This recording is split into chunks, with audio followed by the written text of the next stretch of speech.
One of the fundamental flaws in the logic supporting a lot of these recent bills is this idea that if parents and families don't affirm every whim that a minor child has, they are being abusive. This is false. Parental love, parental support often means saying no with love. This is how we raise our children. This is how we make them strong and healthy adults. The other false presumption of these bad bills is that the state, that bureaucrats know better for your children than you know. That is false. Asking deeply personal questions of your children in classrooms. This is deeply inappropriate, makes our children uncomfortable, and based on their answers, they then tailor the new education to them. It is weakening our children's education, and it is indoctrinating them into the ideas like boys can be girls and girls can be boys. This is false. They cannot do that. Boys aren't girls! Now, this is not about hate. Don't hate anybody. This is not anti-trans. This is about the fact that children cannot make irreversible decisions on their own. We don't let them smoke. We don't let them get tattoos. We don't let them drive until we have proven that they can do so safely. And yet we're letting them decide life-altering decisions at the age of 12. This is insane. Absolutely insane. Now, I want to impart to you the importance of speech on this issue. People like them will tell you that simply saying these things is violence. That is not true. Just because I disagree with you, and I'm sure there are people in this audience that I disagree with right now, that does not mean that you have committed violence against me. What they are doing is they are setting up a scenario in which, when you disagree, they then think that that gives them the right to defend themselves by attacking you with physical violence. Amen! That is not appropriate. That is not how we behave in a civil society. What schools are pushing in the name of inclusivity is disingenuous. It is not inclusive to tell children that they belong in different categories. You need to let your children be children. You need to let them live the way they're going to live without trying to label them. They deserve their liberty. Any adult who tells And I want to thank everyone here for representing that in a quiet, respectful, mature manner. We're not inciting violence. In people who are identifying as trans, rapid onset gender dysphoria is what they're calling it. I would call it social contagion. What they're doing, that category is girls. There are more girls than ever who are identifying as trans. And that is big money. All they see when they look at your children is money. They want to make your kids lifelong medical patients so that they can rake in the dollars. Do not let them do this. It is egregious. Not only will you pay the price, but eventually your child will pay that price for the rest of their lives. And if you didn't know, our biggest objections for Gays Against Groomers are a couple of points. Risk everything. One of the first is that one of the first things this bill says is that any person. Well, the police are right there, so yeah, right behind them, the bicyclist police. Right, I didn't know if they couldn't step in if their hands were tied. Why, with the federal government, why with the state government, I urge you wholeheartedly that if you cannot move, homeschool your children.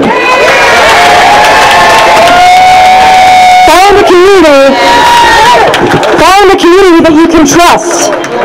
Give them solid footing that they can embed themselves in.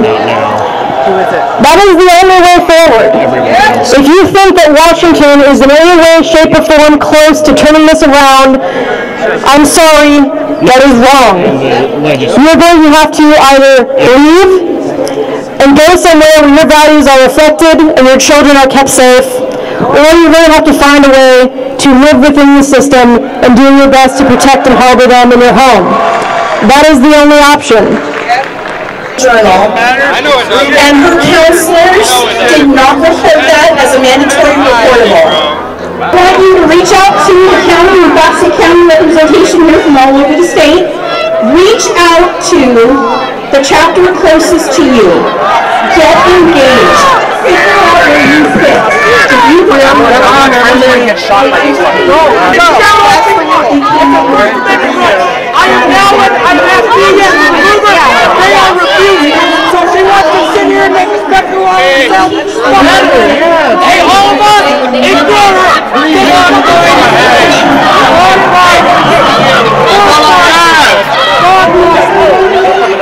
is to come to rallies like this. We should show that lady to get out of her country. That's her right. It is her right, but that's interrogating. That's interrogating. The second I heard.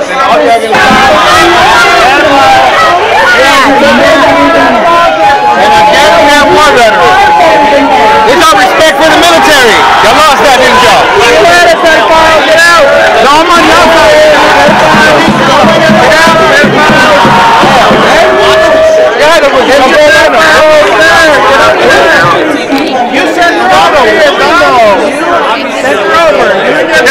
That's who y'all are for.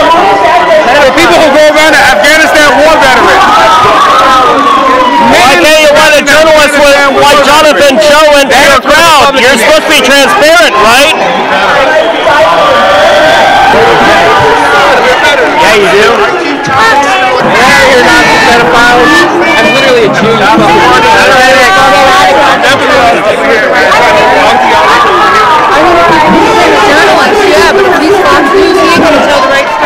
So I just had a quick question. How many of them actually had broken through into here? Just based off of what you've seen, I mean. I don't have that information. Okay, well, I just wanted to ask then, compared to that, and we had like maybe 3 or 4 people, they didn't seem to be in there for very long, but they were a lot longer in here. Was that just because they were more numerous, or just because they had more security detail in compliance with you guys? I don't know what you're asking. because you had them a lot longer in here, and it took a little longer to respond. I just wanted to know, because Jonathan's show is already renowned, but he was being blocked off a lot quicker and just couldn't do anything for that, so I just found it curious that they were left in here for a lot longer. I don't know who that is.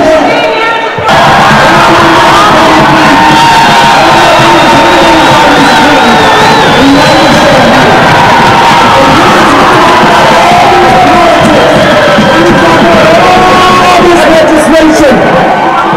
I want to remind everybody right now, are you listening to me? Liberty is not taken by tyrants. Liberty is surrendered by cowards. Are you fucking cowards? Then tell them right now. We will fight for our children. We will fight. We will fight. We will fight. Oh, look at this. Look at this. This is what we're going to do. Look at that. Intimidated. We will not bend the knee. Let me tell you about a 3%er. Let me tell you about an American patriot. My knee bone runs all the way to my neck bone. And when you propose to bend my knee, you prepare to break my neck.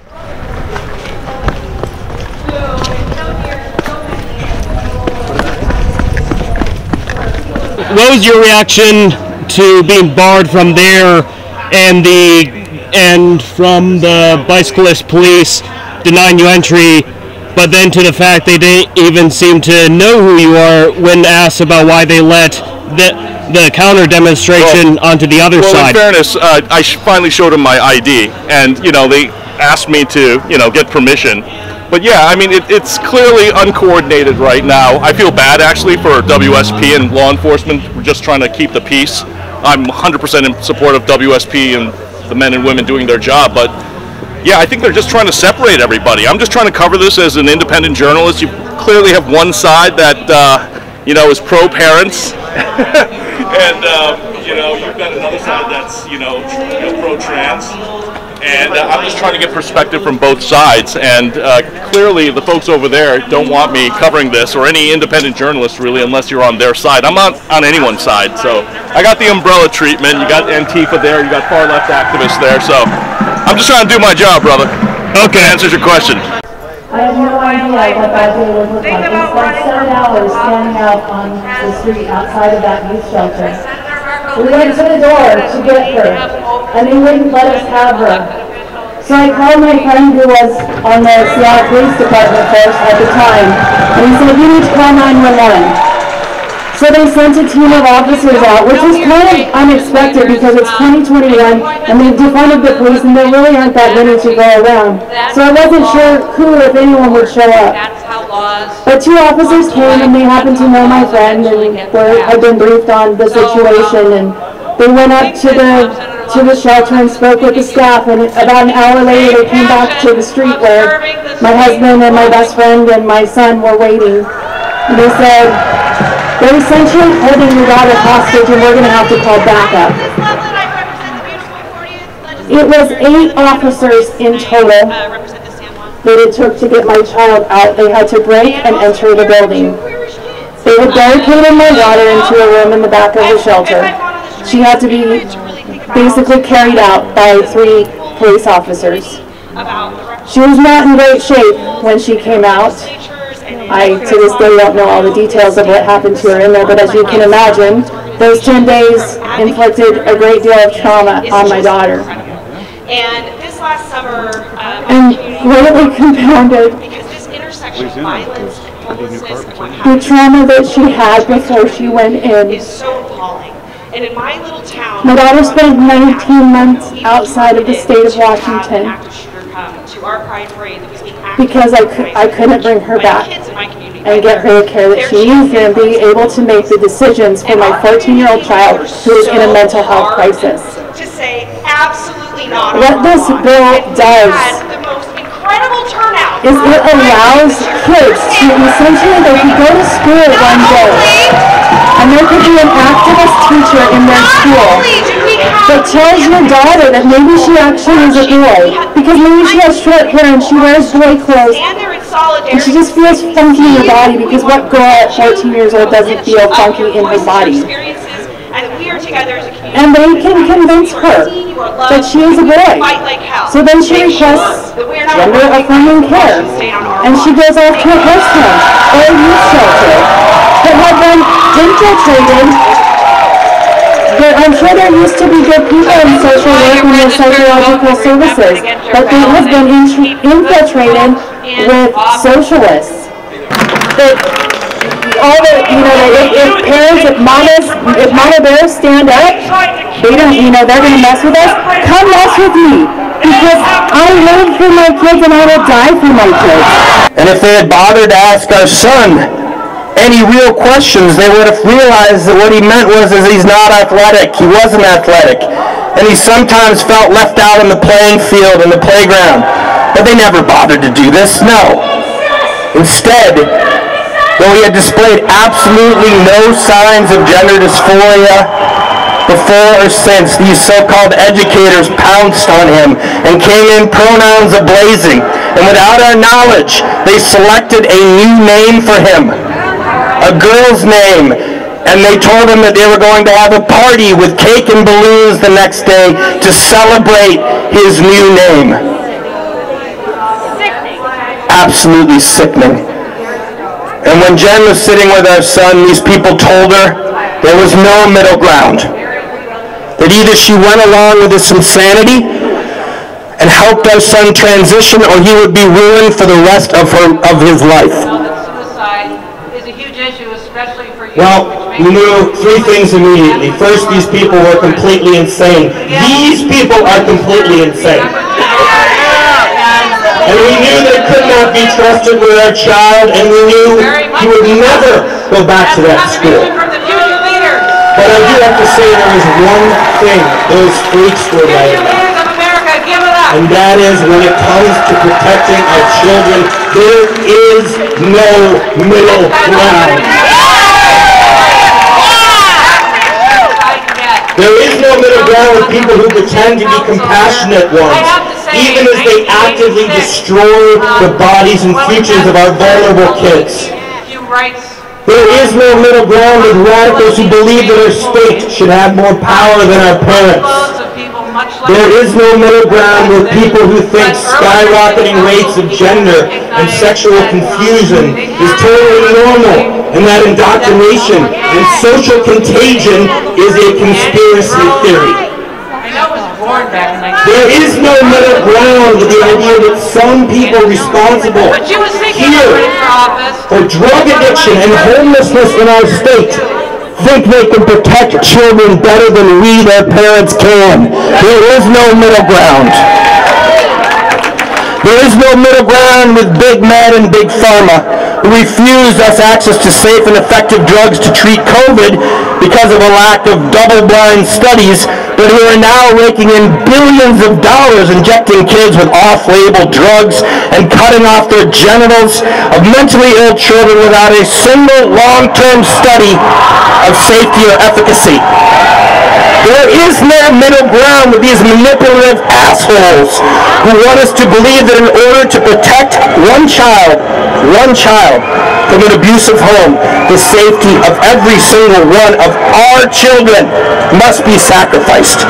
No, there is no middle ground with an education system that forced our kids in front of computer screens for over a year, knowing damn well that it would only lead to irrecoverable learning loss, skyrocketing loneliness, mental illness, and suicide. There is no middle ground.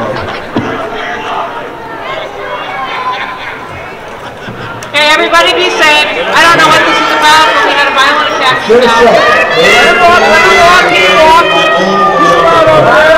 Who think that loudly fighting against the sexualization, radicalization, and utilization of our kids is a losing issue with voters, and who only bother to speak up and show up when they are shamed into it. There is no middle ground. Hey folks, would you please walk away? No middle ground. You almost knocked me down. I'm 66 years old. I don't get up when I get knocked down. Please walk away. We will never obey. We will never back down. We will never bunch of people It looks like those guys either came from the shitter, like taking a dump, or they're just late to the party, because those two, the red and the white, no, the red hat and the, well, they came over here as agitation, so they might just be counter security.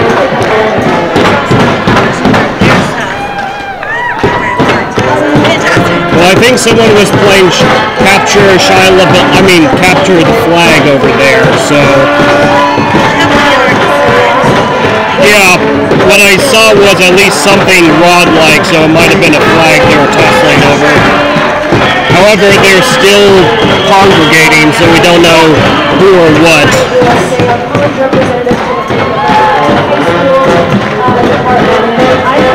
But what I can tell you is the guy hasn't come back yet. Oh, sorry, I was adding a guy. Oh, he's over there, so he might be capturing more, but he hasn't come here. Frankly, I have no idea. So as I'm telling my audience, there was some kind of a swarm of activity. Police kind of like ran into something, but like as soon as I got there, there were people trying to block me with umbrellas, so it was hard for me to see. It looked like they were playing capture the flag over there, because it looked like a rod-like object before it was all obscured. To be honest, I'm not even sure if there was someone against them. I literally have no idea. Came back over and they were like, we don't know what happened.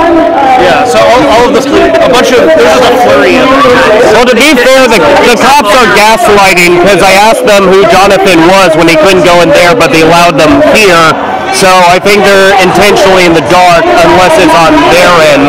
Have you listened to anything with their I don't know.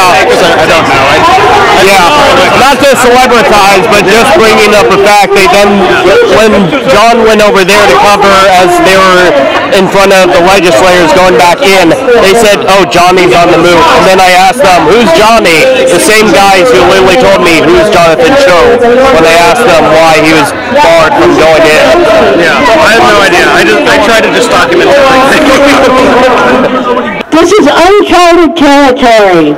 There is little science or medical knowledge around treating people facing the long-term consequences of puberty blockers, cross-sex hormones, and disfiguring plastic surgeries. There is a growing community of detransitioners whose stories are heartbreaking. There are medical patients for life, often in pain. Their regret can be high. They become suicidal. Studies are showing suicides peak 7 years after transition, once the gender euphoria wears off and the glitter is tarnished. They wish someone would have stopped them. I have a message to the young people here today, and it is not one of hate, but one of extreme love. You are perfect as you are. You do not need a synthetic sexual identity that leaves you dependent on Big Pharma. You are perfect as you are. If our forefathers hadn't fought the way that they fought, we wouldn't have this country today. And so we are laying the groundwork today for generations to come. We won't see maybe the fruits of our labor. And that's okay. We've gotten so used to instant gratification. We may not have that in this case, but we can look at grandchildren and great-grandchildren all the way down the line. We are setting things up for them to protect them. So get in the fight. Check out Moms for Liberty, Gays Against Groomers, Conservative Ladies of Washington. And if you do leave Washington, we launched a national platform, Conservative Ladies of America, in November, so you can join us. Everybody remember the two people that came over here to try to make a little scene? Yes, I got a video. Do you know who tapped him on the shoulder and come over to do it? Alex Ramel. Who's that? You know why I know that? Because I had people embedded over there dressed up like them. So I want you to think about hypocrisy. Alex Ramel is an elected official here in Washington. He's one of the reps. He was appointed in 2020 and then won the election in 2022. But he was the sponsor, the main sponsor of House Bill 1333, which wanted to declare my organization a terrorist organization. pause for a second. I know, buddy, I love you too. So if I'm the terrorist, young man, why did he take two people on the shoulder to come over here and start problems? You brought up that it was a congressional man who had actually been responsible for tapping the one or the couple into doing that. Actually, I was going to follow up on that. I asked the bicyclist police when they were barring Jonathan from going in there. Oh yeah, Joe. So I was going to say, I'd asked them, so why were they barring him? And they said who. But then as soon as I was following around the loop there, they basically said Johnny's on the move. And to which I pretty much had asked them, who's this Johnny then you're talking about? Who they're talking about? They're talking about Cho, man. I have Jonathan Cho. He's a great journalist that reports very accurately. He won't write a hero story for my site or anything, but he's the real deal. Thank you, brother, for coming in. Appreciate it. See you at the next whatever. So tomorrow I'm not going to go pick up garbage because I'm not going to pick up. I've been the whole day doing this and so. Yeah, most of our extremist activities have to do a lot with veteran outreach and roadside pickups. Like we do a bunch of adopt a highway and stuff. Well, nothing says terrorists like picking up garbage on the side of the street. That's right. So that representative's name was Alex Ramel. He was the prime sponsor of House Bill 1333 to have my organization declared a terrorist organization. I just want the hypocrisy called out that he is the man that tapped two people to come over here and start a fight. You'll never find my organization doing that. We're not looking for a fight. We're looking to prevent fights. And it is what it is, man. So. And I guess the take is, what was your take on the police themselves? They seem to be the local PD, the bicyclist ones. Yes. So when they actually didn't acknowledge Cho, but they kind of dragged their feet on actually responding to the other side, wherein they were quick on that other one. How's your take on that? They're prioritizing. Police right now have been so de-toothed and castrated, and they are subject to Google reviews and almost like Yelp reviews. They're so upset because if they do anything to upset this side, that's the social media generation over there. They will be filing complaints with the Office of Accountability. They'll be filing complaints with the attorney, what is that called? Office of Accountability, Internal Affairs, and they can make their life as a police officer very difficult. So what we do see happening, like what we saw happen in the chop zone, Chaz, when that happened, you have to remember police completely stood down. One person was killed, one person was shot, and a known felon, Raz Simone, was handing out semi-automatic weapons in the street to the occupiers. Seattle PD did nothing. I have lots of friends that are Seattle PD, but they all report the same thing. We can't do our jobs or we can't feed our families. You guys are on your own. I'm like, well, good. That's good thing I'm a 3%er then, because I won't be calling you, bud. No, yeah. Right, exactly. We'll be calling ourselves. Well, thank you for that. It looks like it conducted itself well. Thank you. I appreciate that. Yeah, Candace knows we don't ever want fights. We don't go looking for fights or anything. I just don't want anybody to mess with Candace. She's sweet. I am most hated woman in Olympia. Yep, you are.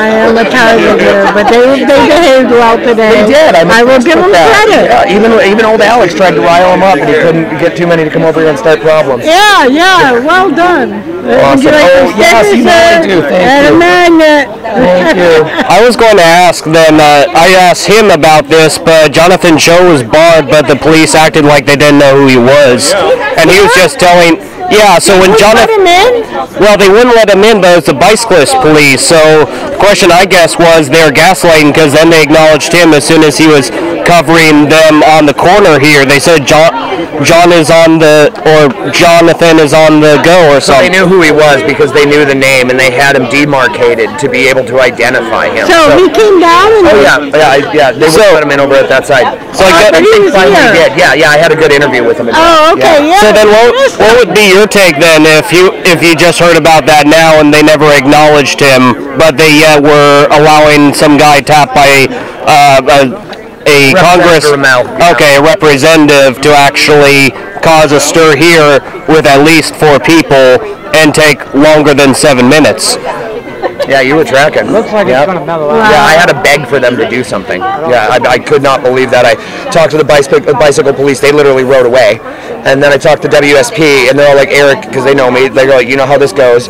I know David from DES. He's always been great to work with, very responsive. So me and him connected, and I said, please get these guys out of here. I don't want a fight to happen. This is obviously a powder keg. You can realize that. Please get him out of here. And then he finally did. It shouldn't have taken 7 minutes. We shouldn't have had to go to 2 different police forces to try to get them to do the right thing to maintain peace. That is the job. We used to call them peace officers, right? Their job is not law enforcement, it's to keep the peace. They had a very volatile situation, they failed to respond to it, and they shouldered the burden to the DES. And they lied about not knowing who Jonathan Cho was. They clearly knew who he was because they had him demarcated and they had him tagged, right? They knew who he was. You saw that with your own eyes. Take care. My take on that is that Jonathan is an extremely talented and successful journalist. And if he were to be successful in talking and reporting on both sides of this issue, it would be very credible, it would get a lot of attention, and I don't think they want both sides to be told. I think they want to control the narrative. Well, I do my best to support security and police. I think they have a very hard job to do, and my guess is that they were more aggressive about keeping people out over there because they know they would cause more trouble. People on this side were really peaceful, non-aggressive. The only disturbance was when some other people came over here, at least from what I saw. Everyone was really peaceful.